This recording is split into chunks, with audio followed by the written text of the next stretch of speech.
Hey everybody, what's up guys? Welcome to the channel. This is the S-Files, and this video is part 2 to the Candace Owens Epstein connection. In part 1, I outlined Candace's family tree. It showed exactly how she's related to Joseph Blyden, who is the connection to Jeffrey Epstein, and did a general overview of how she's connected and what those connections were. I did not include all of the information that I had in part 1, and since then I have come across more information. I have several of her family members in documents with Jeffrey's name on it, direct links to have 3 family members at least with direct links in documents with Jeffrey's name. So let's put this into perspective with everything that's going on in the social media world right now. Imagine if Erika Kirk's great uncle had an email from Jeffrey Epstein, or was mentioned in an email from Jeffrey. Yeah, exactly. But for some reason, it seems like nobody really cares that Candace Owens has family members that are directly, not only are they directly tied to Epstein Island, they are, her relatives are directly involved in the construction of Epstein Island. So, could you imagine if the tables were turned? The internet would be on fire right now. But because it's Candace, for some reason, we've got crickets. But that's okay. I'm gonna report on it anyway. Let's get into this. Okay guys, we are going to get into the DPNR stuff, but I had to include this because this is wild. I came across this completely on accident. Now, if you look, this is the will for Jeffrey Epstein, one that was drafted in 2001. Okay. I, Jeffrey Epstein of Little St. James Island, United States, United States Virgin Islands, declare this to be my last will and testament. Nothing crazy or anything in there.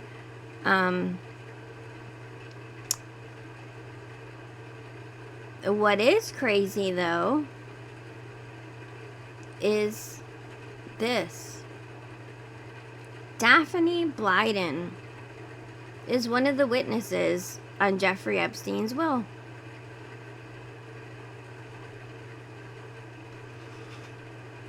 That's the signature. And here it is, right here. They're in print. It's kind of sloppy writing, but you can definitely tell that the name says Daphne Blyden. And this is all the way back from 2001. So we have Blyden's who are related to Candace on, these would be, her grandmother's family on her father's side. We have Blyden's interacting with Jeffrey Epstein all the way back in 2001. Jeffrey Epstein purchased Little St. James in 1998, and it remained under his sole ownership until he passed away in 2019. Now, when he purchased it, it was just an island. There wasn't anything on it. The Virgin Islands is a protected ecosystem. So any construction done on an island is going to trigger, basically any construction triggers an intense regulatory review process governed by the localized coastal zone management statutes. The ecological fragility of the Virgin Islands archipelago mandates that all excavation, pouring of concrete, and alteration of the natural watershed be evaluated to prevent sedimentary runoff, marine contamination, and structural instability. So, when Jeffrey Epstein was turning this island into his modernized playground, he had to have many, many interactions with the DPNR, the Department of Planning and Natural Resources. And that is where Joseph Blyden comes in. He is the one who was signing off on the permits.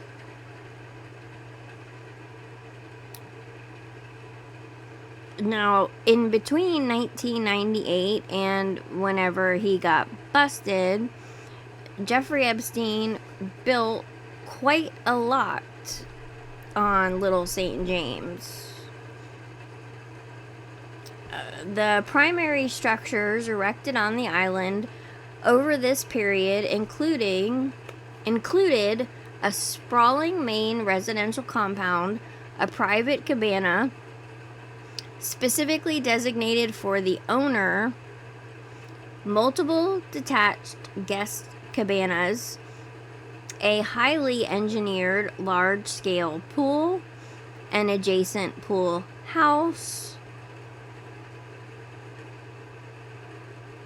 and of course the widely publicized and very recognizable temple-like structure with the blue and white stripes. Now, the documents that I have with Joseph Blyden being specifically mentioned fall into the 2011 to 2012 timeline, which is when the outdoor pool by the flagpole was put in. Which makes sense that there really wasn't any emails before that, because the building department probably wasn't doing much by email before that. So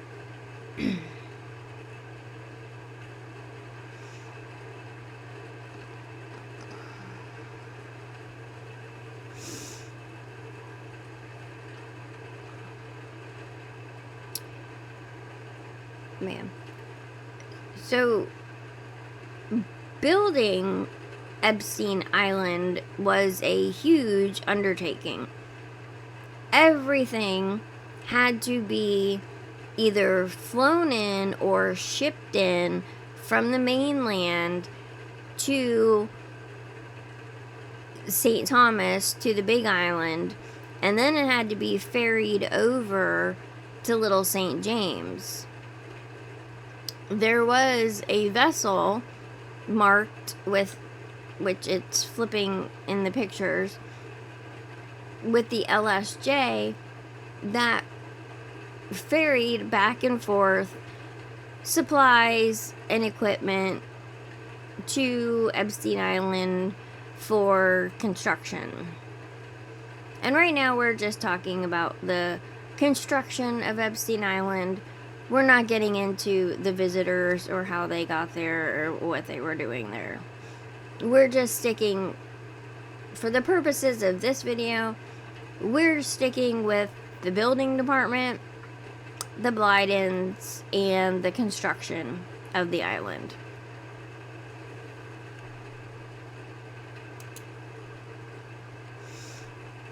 So there are records dating Joseph Blyden to the DPNR as far back as 2002.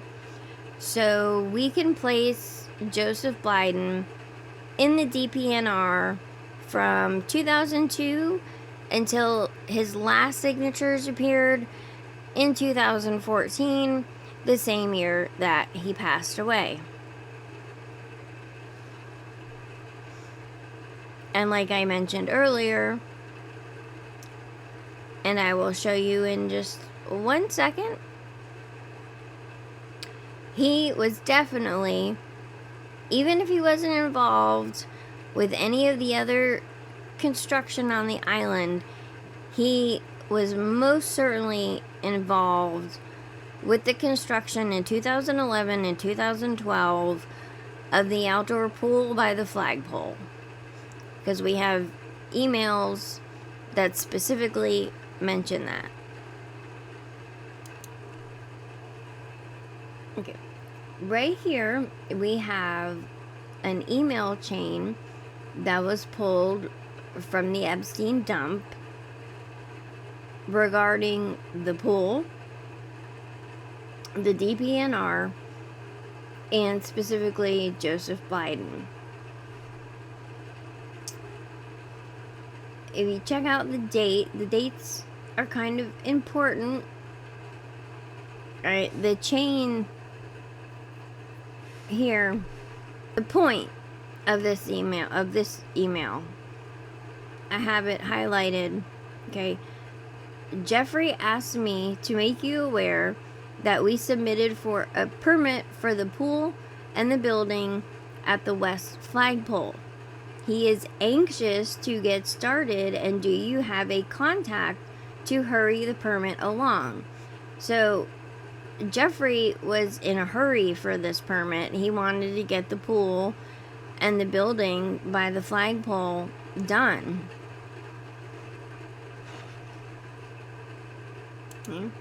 And here is the picture of Little St. James, the pool, the building, and the flagpole. So you have the email and the picture. You know, two pieces. So it's not like you could say the emails in the Epstein dump were made up or whatever. But when you pull up other evidence that corroborates what the emails say, you know, that's the whole point, you know, of investigating. But like I was saying with the dates, the other one was January 25th. Now we're on January 26th, and they are still talking about the permit for the pool. And this is the same email we were just on. It's just a different chain because it's been forwarded to more people. That's the part we just looked at.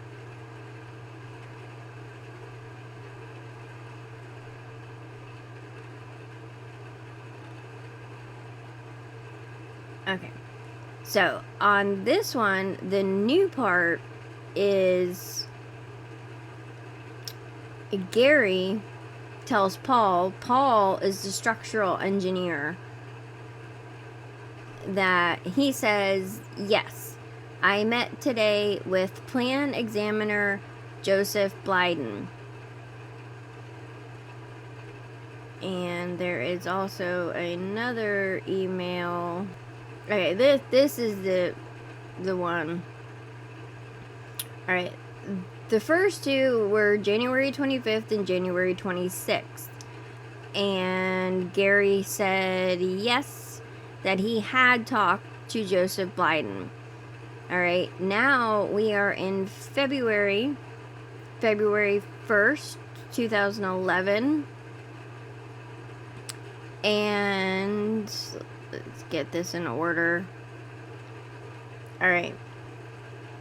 January 31st, Gary says, I called over to DPNR.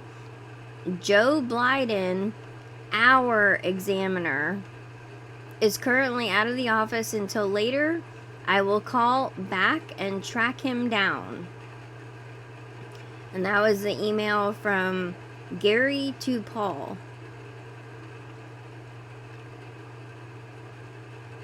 And then Paul says, any updates? And then February 1st, I spoke directly today with Joe Blyden, plan examiner. He did not want to be pinned down with a date for approving the project, but said to me, give it a couple of weeks. Now this part here is interesting. I will go in to see him later this week to push it down the tracks. Now, you can take that any way you want to.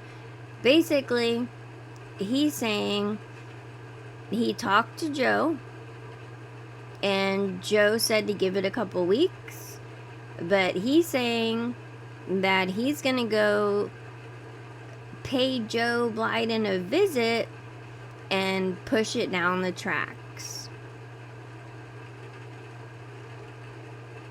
And that is an email right after he called Joe our examiner.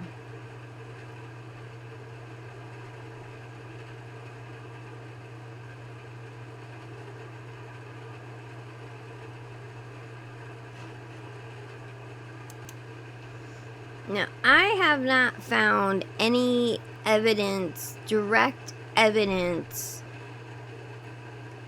that Joseph Blyden was getting any kind of kickbacks or anything from anybody to push these permits through.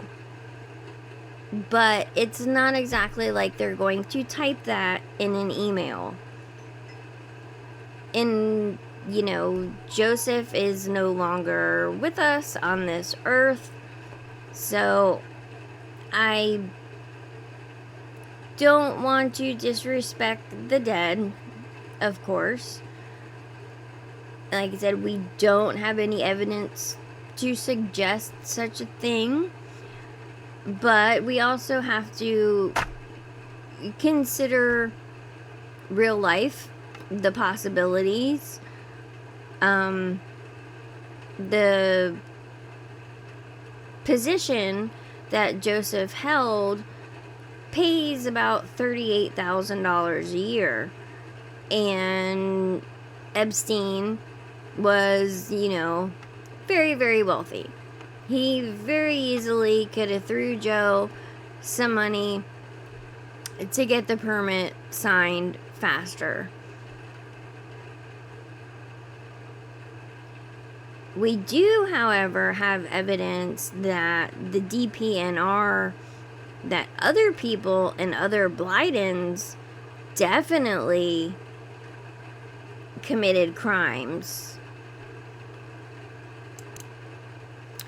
This right here is for Brent Blyden. who in 2008, he was the former director of permits. So Joseph Blyden, although he worked within the DPNR, he was not the director of permits until after 2008. Like I said, the timeline with Joseph Blyden and Epstein Island pretty much track with the 2000. He would have mostly been involved with having to sign off on the permits for the pool and the buildings that were built in 2011 and 2012, which those emails that I just showed you reference. But right here up on the screen now is Brent Blyden, who was charged with bribery, charged and found guilty for bribery and kickbacks working through the DPNR. Now, it wasn't for taking money to sign permits. He set up a fake company and was making fake contracts and stealing money that way. But if he was willing to do that, I'm pretty sure he would probably be willing to take money to sign permits on a construction project, even if it didn't exactly line up with the DPNR and the CZM regulations, you know. There's also some other evidence that I found that the DPNR, and this is directly tied to Epstein, definitely some funny stuff going on with the DPNR and Epstein with regards to money. There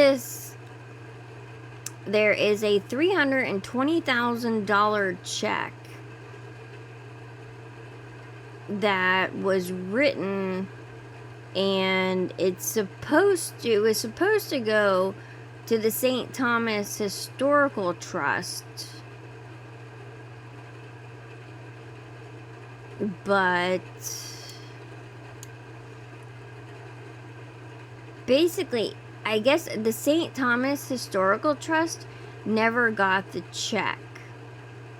And as I was preparing for this video, I actually read the article again, and I found something really interesting that might warrant for some more investigation. But basically, by the time this came around, Jeff's already gone, right? So it said, it referenced his will, and this guy, I have no idea how to pronounce that last, Indike. It basically says Indike is one of the 2 executors Epstein named in his will, which he filed 2 days before he died. I wasn't into the Epstein stuff, never followed the Epstein case. I was never interested in it, so I don't really know that much about it. I didn't realize he changed his will 2 days before. But that is not one of the executors that he named in 2001, which isn't necessarily that odd. But what was weird is that it said, in the will, there is a provision explicitly stating that his executors should use it's a $577 million estate is what Jeffrey left behind. And they can use those funds to pay out penalties for violations of environmental law, which basically means to pay the CZM or the DPNR for any fines or anything. And it also says even to the exhaustion of all the assets in my estate.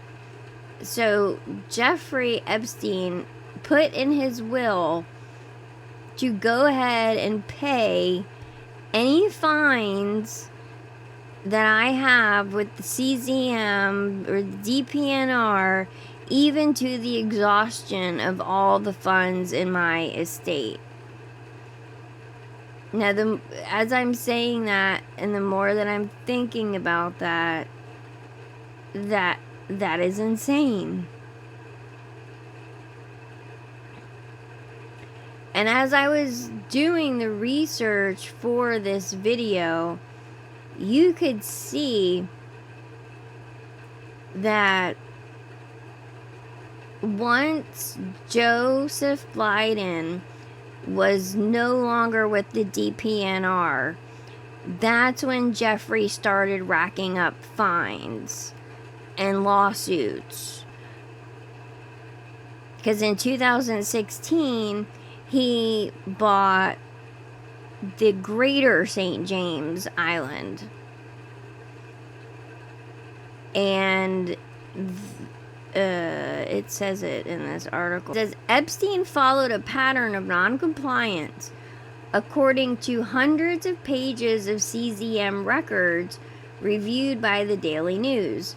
Those records show that after starting an unpermitted building project, Epstein's attorneys, including St. Thomas lawyer Erika Kirk, would negotiate settlement agreements that typically allowed him to pay a reduced fine in exchange for promises that he would not be sued by the government.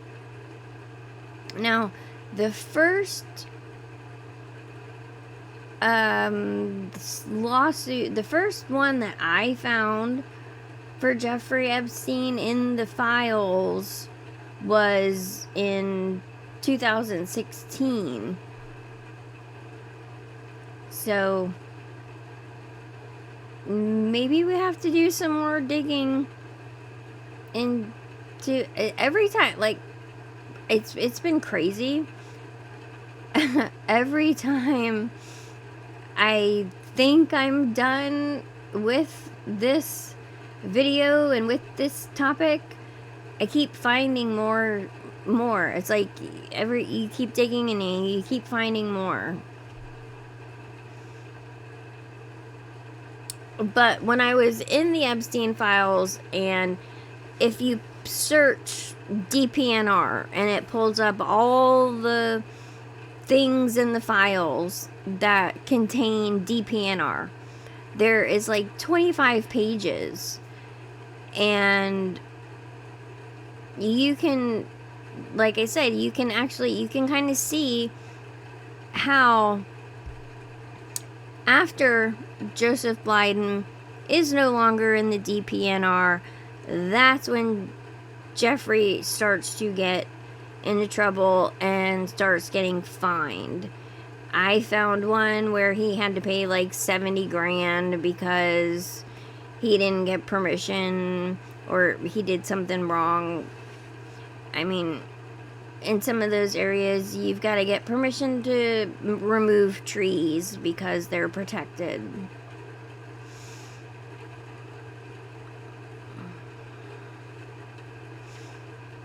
Yeah, right here it says in 2016, he had multiple settlements after he was fined $280,000 for illegally building on the K.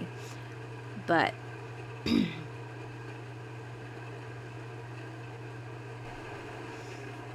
Alright, guys, so in conclusion, we've got Daphne Blyden, who was a witness to a 2001 draft of Jeffrey Epstein's will. We have Joseph Blyden, who was definitely the plan examiner for at least the pool and the building by the flagpole in 2011 and 2012. We have Jasmine Blyden, who signed the invoice, or she's on the invoice, and she signed for the 100 pails of hazardous materials that were shipped to Epstein Island. And we have Brent Blyden, who is at the DPNR, and he was the permit guy before he got busted for a bribery and kickback scheme. So basically, Candace has relatives that helped build Epstein Island, shipped things to Epstein Island, witnessed his 2001 draft of his will, and Brent was arrested while he was the permit guy who Jeffrey would have been dealing with, because Jeffrey bought Little St. James in 1998. Brent Blyden got arrested for bribery and kickbacks in 2008. So Epstein owned the island from 1998 all the way up until his death in 2019. So I don't know what order the buildings were built in, but you have the main house, you've got cottages, you've got the weird little temple thing. All those had to go through the DPNR, which before Joseph, it would have been Brent. So there are quite a few Blydens tied directly to Epstein. And the Blydens are tied to Candace Owens because Joseph Blyden is her grandmother's brother, the grandmother who raised her. That doesn't mean Candace ever met him, but if you lived with your grandmother, you probably heard about her brother, right? I mean, who knows? All I'm saying is, this is what it is, okay? And with the insane... Oh, that's right. There was one other thing I wanted to show you.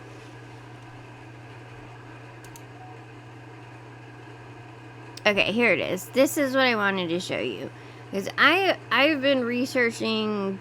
I started researching Candace back in, like, November, December. Because going over all of her old interviews and listening to the different stories she tells and watching her show, a good percentage of what she accuses other people of is projection. Military pastors, for some reason she has a really big problem with people who have been in the military being pastors, and the military is infiltrating Christianity or something. This is her great uncle Roy, who was a Korean War Navy veteran and a pastor.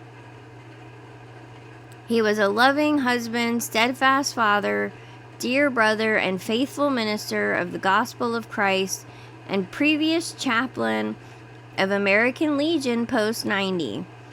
Pastor Blyden enjoyed broadcasting Christian programs on WIVV something Puerto Rico, and extended his pastoral ministry to programs on Radio 1. So, I mean, and he was in the choir. I mean, and I also highlighted the connection. Those are Nola's sisters, just so you know. That is definitely the same family. But he was a veteran, and he was a pastor, and a lot of the Blydens, when you look into them, seem to be pretty stand-up citizens. Obviously not all of them, because we've got Brent, Joe Blyden over at the DPNR. We can put in a question box. We don't know if he did anything wrong or not, but he definitely was involved in, you know, doing the signing the permits for Epstein Island, because basically without the signature from the building department, you aren't building anything. So even though, and that's what kind of brings this whole story together, is you have elites like Jeffrey Epstein, but they can't do anything without the signatures of the civil servants who work in these local bureaucracies. So that's just is how it is. And that's how and where corruption starts to take place at the local level, because these people who work in these positions kind of hold a lot of power. Jeffrey was in a really big hurry to get this pool done. Joseph Blyden doesn't make a ton of money. So throwing, $50,000 at somebody who works at a building department so you can get your pool built faster, that's how it happens. It's just the way the world works. That was a hypothetical. I am not accusing Joe of actually doing that. I'm just saying that's how it works. The elites can be elite and have all the money that they want to, but when it comes down to it, you buy an island, especially somewhere like the Virgin Islands, that is a protective ecosystem, you are going to have to deal with CZM and the DPNR, and if they don't want to sign your paperwork, or if they don't want to approve it, or they don't like it, you are not going to get it done. That there definitely was some shady stuff going on in the Department of Planning and Natural Resources in St. Thomas. Article about the checks that were in the DPNR that were supposed to go to somewhere else. Then we have Brent Blyden, who was the permits guy. He goes to prison. Yeah, so there's definitely things going on there. Okay, so I stumbled upon this article, and I found it completely by accident. Alright, so the DPNR in the Virgin Islands, the article is dated April 6, 2022.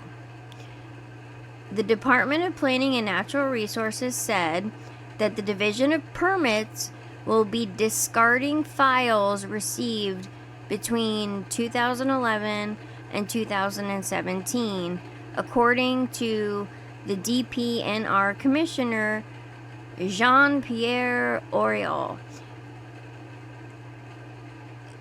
So, and it says right here, as stipulated, basically, they only have to hold on to construction plans and files for 6 months after the building receives its certificate of occupancy. So it makes sense that they would toss them. What doesn't make sense is these files go all the way back to 2011. We're talking about files between a very specific period, 2011 to 2017. That timeline is the exact same timeline of when Joseph Blyden was doing the permits, when the pool was built, when Jeffrey Epstein bought the greater St. James Island and started building on the greater St. James Island, because that's the island that he was getting hit with the fines for, because Joseph Blyden was gone as of 2014, and then in 2015 and 16, that's when Epstein started getting hit with the fines for what he was building and how he was building it on the greater St. James Island, because it's little St. James, that's where the house and the temple, and little St. James is what we know as Epstein Island. So it's just kind of weird that all of a sudden in 2022, all of a sudden they decide that they're going to purge all of the construction plans that they have that are dated between 2011 and 2017. Like I said, that would definitely include quite a lot of construction plans and files that have to do with Epstein, Little St. James, Great St. James, and Joseph Blyden. So me, when I saw this, I was like, this seems kind of strange to me, and I put it in the pile for the video. I just completely forgot to put it into the main video, but I wanted to make sure that I did make this little video, and I did catch it in time, so it will premiere at the same time as part 2. It'll just be a separate video. So thank you so much for tuning in, and let me know what you guys think. If you, after you watch part 2, you watch this part, what do you think about them suddenly purging all the documents, the construction plans and everything from 2011 to 2017 in 2022? They waited until 2022 to do it. Like, they could have done it any time after the people got the certificate of occupancy. But instead, they hoarded the records all that time. And then for some reason in 2022, it's time to get rid of everything we have between 2011 and 2017.